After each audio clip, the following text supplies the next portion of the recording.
Welcome to the Christian Campfire Conversations podcast, where we have real conversations about real topics. Our goal is to educate believers in order to fulfill the Great Commission. So without further ado, let's get on to the podcast. What's up, my basic family? We're here with another episode of Christian Campfire Conversations podcast. My name is Max Moore. I'm joined by my co-host to my podcast, Keegan Lowen. Keegan, what's going on, man? We're not doing that what's going on stuff anymore. Don't ask me that. Don't come here. My house. Don't come by my house. Call me. Don't call me. No, the question of the day, of course. Question of the day. Yes, Max, what is your go-to convenience store snack and drink? Gosh, I forgot we were doing this. So post basketball game, we're stopping at Casey's after the basketball game. Before we head home, I'm getting a lemon lime or grape Gatorade, and I'm getting Peace. They're partying up in here, and then I'm getting Trolley Very Berry gummy worms. That's a horrible take. Good for you, Max. I don't get it anymore because I'm on a diet. But cool story, bro. What about you? What's yours? Right now I've been on a rain kick. So I'm going with the it's a tough tie between the sour gummy worm rain or the gummy bear one. The sour gummy bear? Is it sour gummy bear and sour gummy worm? Like that. No, it's white gummy bear. White gummy bear. So this is what I got today. Shout out to our sponsor. Just kidding. Keegan actually told me a funny story before he hopped on here about getting his rain. He was like, "Yeah, I went to the gas station and I got this rain." This guy, yeah, it's a funny story, crazy story. It was pretty crazy. You just had to be there. You have to ask us about it in person. But then for the snack, I'm gonna go with a buffalo chicken bite off the roller. You know what I'm talking about. Have you ever had them before? Yeah. So I'm going with a sour gummy bear, rain, and a buffalo chicken bite. That's like the most like construction stereotype. I'm trying to beat it. I'm ex-construction. If you guys don't know, Keegan used to work. Keegan worked on construction for like. Keegan used to work, and he doesn't anymore. Yeah, he doesn't work anymore. But Keegan used to work in construction for a couple summers, so like, Keegan fits that stereotype still. Yeah, I do. Going to the gas station, getting energy drink. Exactly. Doing all that. There's nothing. I just can't beat the stereotypes, man. Like they just keep becoming truer and truer. Nope. And there's nothing wrong with that. No, there's nothing wrong with that. Like stereotypes, there's a reason that they exist. No, not stereotypes. Like construction is what I was saying. Oh yes, construction, of course. I'm in this rolly chair. It's hard not to. I'm in a rolly chair, but I'm on carpet. Gotcha. Okay. Well, what are we doing? What are you doing? Yapping. We're yapping. Yeah. Do I have a question for you? Yeah. Think of a question. I like this.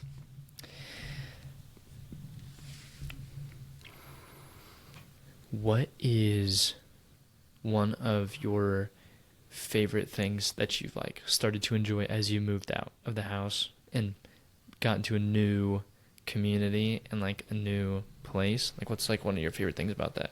I like this. It's a really prompting question to what we're going to talk about. It's good. One newer thing. I don't know if it's necessarily an activity.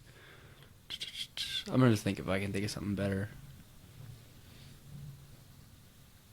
Because, like, the answer I'm going to give is so, like, kind of corny, cringy, like, stereotypical. Well, say it, dude. Say it. Okay, well. I'm not going to judge you. I'm actually going to You might. Just a little bit. No, I just have been, like... It's been really good to get out of the house. Sorry, you gonna laugh at me? Don't judge. Anyway, go ahead. It's been really good to get out of the house and just meet a lot of different people from different circumstances. And so each of these people were raised different than you. A lot of them were raised in different communities than you. And so, like, the converging of all these ideas and experiences all together, like, that's what really has been beautiful to me. Like, coming from a small town, I feel like we're at, like, one of the downfalls of that is it can be kind of narrow-minded. And, like, that's an overwhelmingly blanket statement. But what I mean by that, it maybe narrow-minded isn't the right word I'm looking for, but we just don't Very have... like-minded. Yeah, like-minded, I'd say. Yeah, pretty. A lot of people think like us, and we're just not exposed to a whole lot, and good, bad, and otherwise. There's a lot of great opportunities, and so I'm not trying to dog on small towns right now. It's not what I'm trying to do, but Sounds like it. yeah, like it. for sure. No, it's just good to have all these converging experiences come together. And you can ask everybody questions and learn from their experiences, and so that's probably been the most exciting thing since moving out.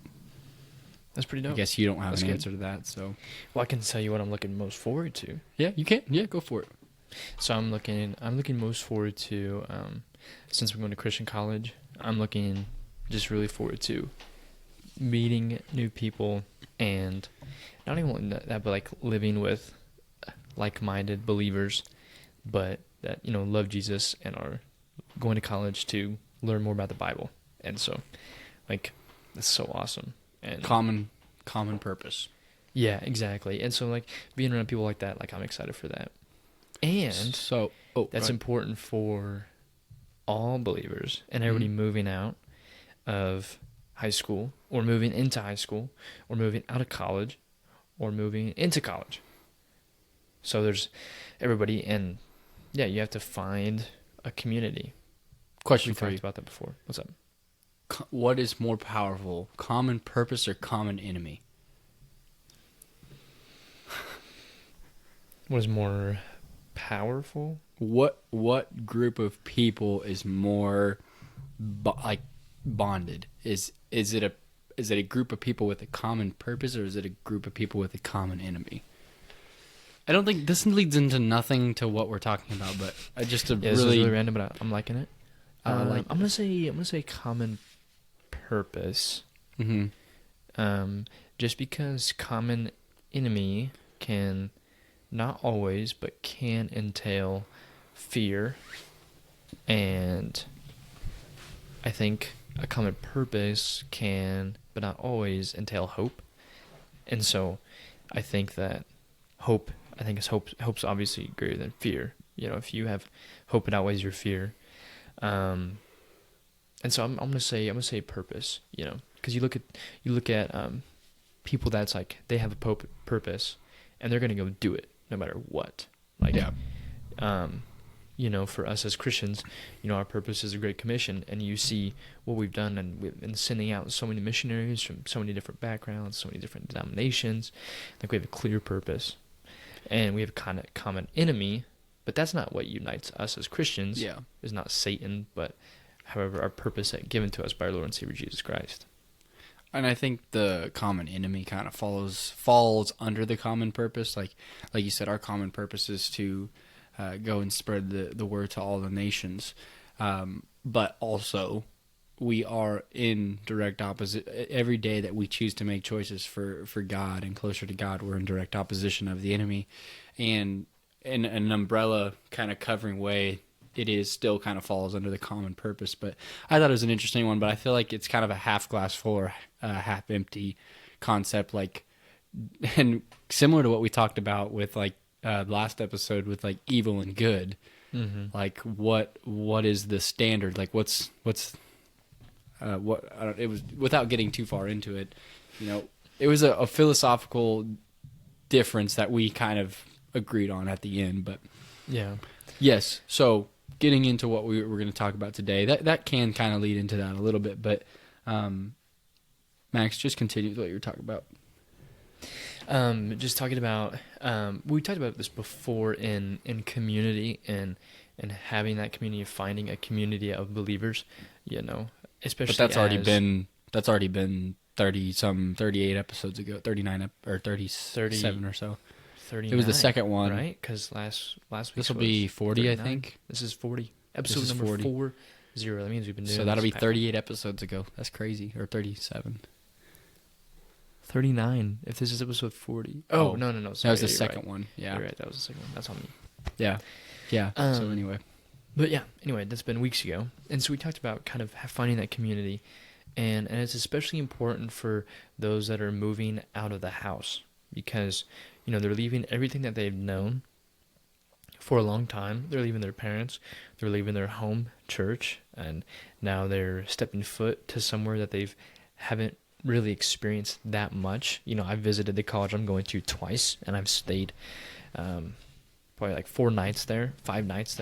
And so, like, I've spent some time there, but I don't know any of the churches surrounding there, or I don't know what that looks like. I don't know where my roommate goes to church. And so, you know, finding that community and then finding that church can be super vital in not just walking away from the faith when you go off to college. Yeah, for sure. Well, and it's helpful, like, if you're not in that situation yet where you're moving out or you're moving on to the next thing. I'm kind of speaking to the people who are in high school and were in high school last year. Specifically, this can apply to everyone, but this is a super important time of your life to build a firm foundation that will not be it will not be pushed away to when you move out. Like, you want something that's solid to fall back on. So the first time that someone questions why, like, without getting into the why you believe in God, because that's what an episode that Max and I are going to do here pretty soon. But when someone questions your faith, like, you've built that firm foundation.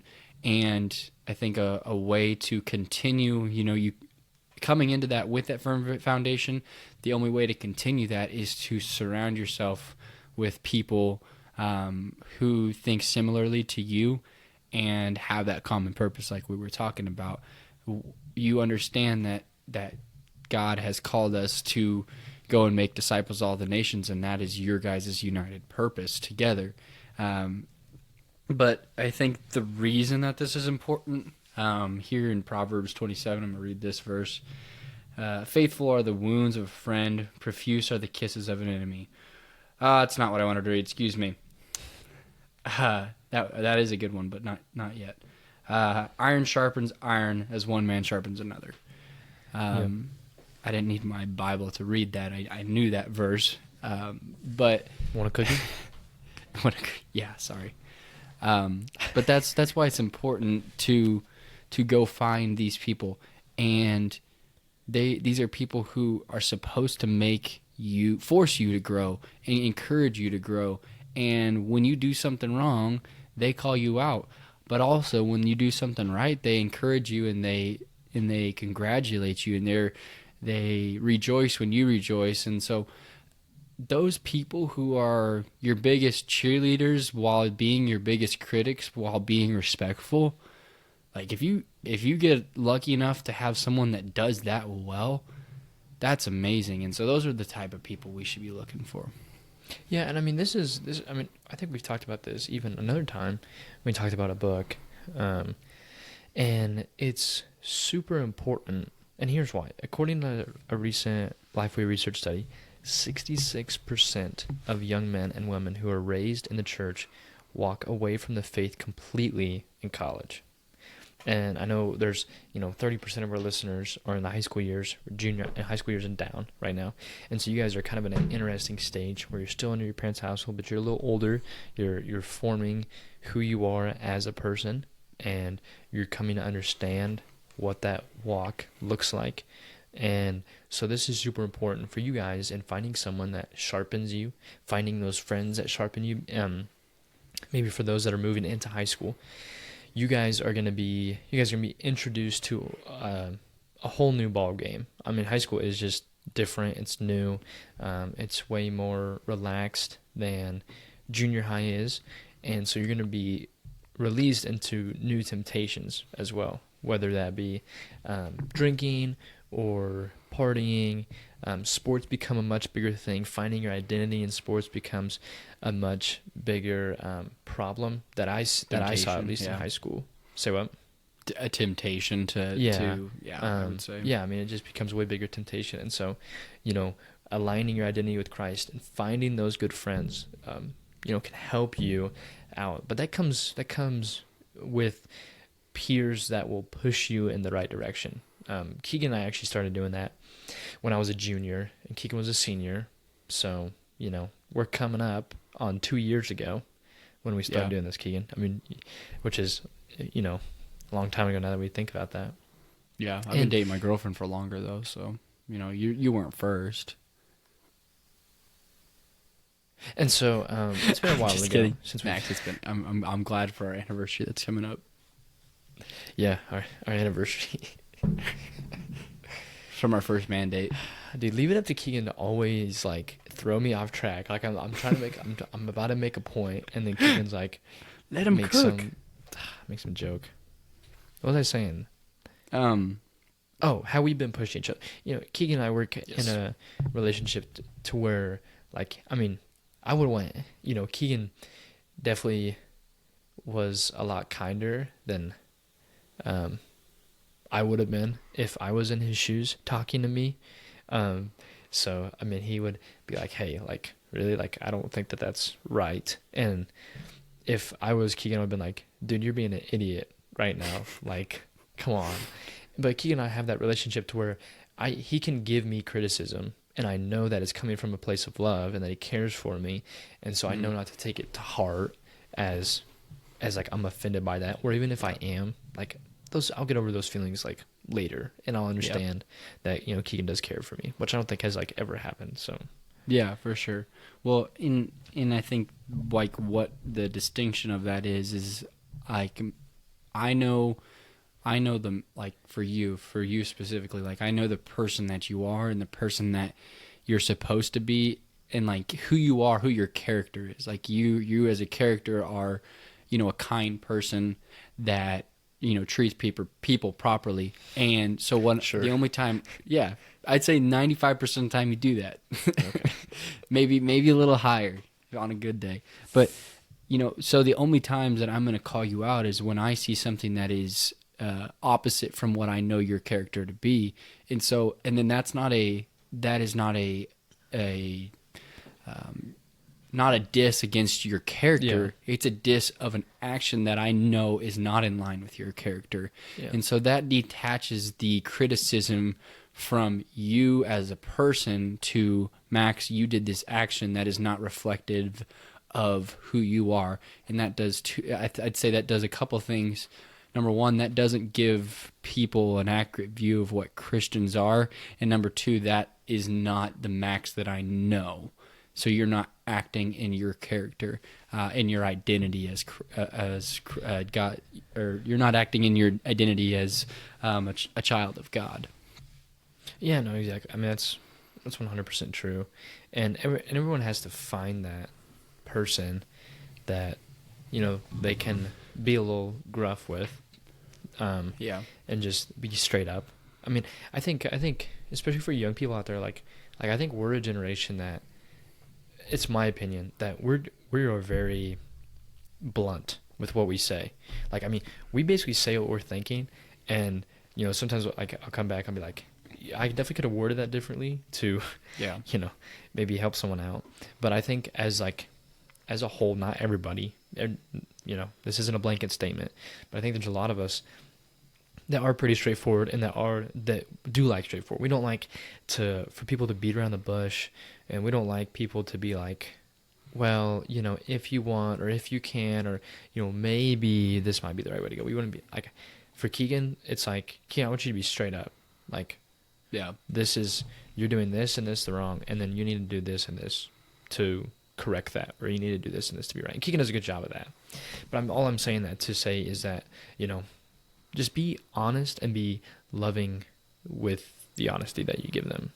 Yeah, and I'll say from, multiple different, when I say relationships, I don't necessarily mean like you and Kaylee. not the romantic relationship. I just mean relationships in general that I've been a part of. There is a time for like soft words that are not very piercing, but then there's a time for, hey, you did this, this, and this wrong, and this is how this made me feel. This is probably how this person made me feel, and you're 100% honest with what exactly happened and what your emotions were. And so there's a time for that. And if you're that way all the time, then people don't probably want to talk to you. But I think that explains it. Yeah, that'll do it. I think the one hard thing, like I guess I haven't ever really struggled with this necessarily. Like I've always been able to make friends pretty easily, but just talking to some of my peers, people who are in similar situations to that I am in not necessarily situations, but like time of life, moving away from their parents, kind of starting their own life. And a lot of the people I interact with are not people who chose that traditional college route. They're people who went into the workforce soon, maybe didn't go to college. Uneducated people. Yeah, uneducated people. And so, like, a question that I hear sometimes explicitly, and sometimes not so, it's not so definite that that's what they're saying, but not explicit in a bad way. Explicit, like as in detailed. They say, like, how do I find friends? And like that kind of question catches me off guard, because like, dude, you just go do it. You go introduce yourself to people. But like, yeah, you big popular guy, huh? I'm more extroverted. I just like I connect easily. But I know that's something that people struggle with, and so I think the thing I really want to focus on is, where do we find our friends, and then how do we do it? So you shouldn't be finding your friends in the club or at the bar, at this frat party that you're going to, because typically the company there isn't going to be pushing you towards Christ. And that's a company that you want to have. And so you can, find your friends at your local Christian ministry. Keegan goes to the same Christian ministry that my sister went to, both in Wichita there, Christian Challenge. And so, as a part of that, there's a lot of college-age kids there. Yeah. And so they have this awesome community that they have, that they can come together and they unite under the thing that they all love Jesus. And so, you can find your friends there, or you can find your friends at church. Go to a church, go check out, read their statement of faith, see if you would agree with it, see if it aligns with Scripture more, and then go visit there. That's where you could. Yeah, and I think that's really, really good point. And just for a little bit of clarification, finding your friends at church and Christian related events is not the only way to do it, but that is a very consistent way to find people who have similar ideals. You can be at a non-related, non-Christian activity and find a really solid Christian person. Mm-hmm. And when I say non-Christian, obviously I don't mean like anything bad about it. It's just not a religiously sponsored event. And you can find some really amazing people. But the part of that is important is, like, we know that these people are all gathered here for one common purpose. And so those are for sure going to be people who most likely have similar ideals to you. Now, be discerning of people, because there are people out there who either claim the title or not acting in it, and they can hurt you. Like, they don't have your best interest in mind, and even you can't just go to a Christian event and let your guard down because they're all Christians. That's not always the case. I do want to read. You brought up church a little bit, so I do want to read this passage from Acts, and just kind of sets up a good standard for what a church and what community within a church looks like. And I really like this passage. I think it's really great. So here's Acts 2:42 through 47. And they devoted themselves to the apostles' teaching and the fellowship, to breaking of bread and the prayers. And the awe came upon every soul, and many wonders and signs were being done through the apostles. And all who believed were together and had all things in common. And they were selling their possessions and belongings and distributing the proceeds to all as any had need. And day by day, attending to the temple together and breaking bread in their homes, they received their food with glad and generous hearts, praising God and having favor with all his people. And the Lord added to their number day by day those who were being saved. And I think the really important thing to derive from this passage is community is service. Not community service, community is service. I've done community service, but like not that. Not that kind of community service. No. But I think like this was saying they were all gathered under one united purpose. But what I mean by community being service is they are verbing one another.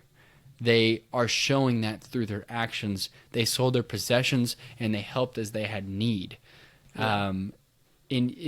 And so I think that's where we often fall short in our friendships is we come to a friendship with a taking mentality rather than a giving mentality. And so you look at a potential person that you could become friends with, and what do they have to offer me is how we look at that. Mm-hmm. And I think that's a very jaded way to look at it. I think I think you should look at that of what do I have to offer to them? Part of it is what kind of like, are they going to be someone who's going to serve you as well? That's part of it, but don't think of yourself first. Like, think about serving others, and you reap what you sow. Yeah, I mean, I'm just going to add to that with my own verse that I brought up. Oh, you wrote it? Yeah, so I added to the Bible. No, this is from Hebrews chapter 10, verse 24 and 25. It goes along with what you were saying.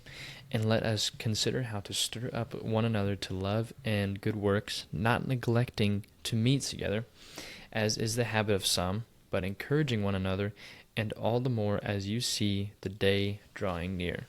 So let us consider. So we should be thinking about, hey, how can I stir up one another in love? How can I stir up one another in good works?